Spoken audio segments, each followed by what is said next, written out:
একটা কথা বলে রাখি, আমার মাসির মেয়ে কিন্তু পরের মঙ্গলবার বিয়ে, আমি কিন্তু ছুটি নেবো এক সপ্তাহ। এখন তাড়াতাড়ি তুই ঘরটা ঝাড় দিয়ে দে, সন্ধ্যা 6টা বাজে, কখন তুই ঘর ঝাড় দিবি? হ্যাঁ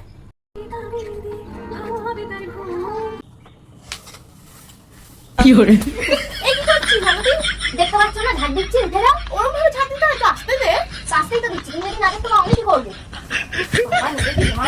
আমার হয়ে গেছে, ঝাড় দাও হয়ে গেছে বলে তাড়াতাড়ি দাও, তাড়াতাড়ি দাও। वो अलग ही लेवल का बंदा था। সাতটা বেজে গেছে, আরে কুমকুম দেখবো আমার ফেভারিট সিরিয়াল। যাও বৌদি যাও, আরে যাও গিয়ে নিজে চা করে খাও, আমি এখন আমার সিরিয়াল দেখবো। মা এর শাশুড়িটা এত ভালো, আরে শ্বশুরটা এরকম কেন? ধর ধর কি দিচ্ছিস, শ্বশুর এরকম থাকা থেকে না থাকাই ভালো। কে নিয়ে যাবে তোমার তৈরি যেত? এই মালতী, তুই এটা খাচ্ছিস না? তোর দাদাবাবু কিনে রেখেছে কত কষ্ট কি করে। হয়েছে বৌদি? তো দাদাবাবু আর কত দাম দিয়ে কিনেছে জানিস?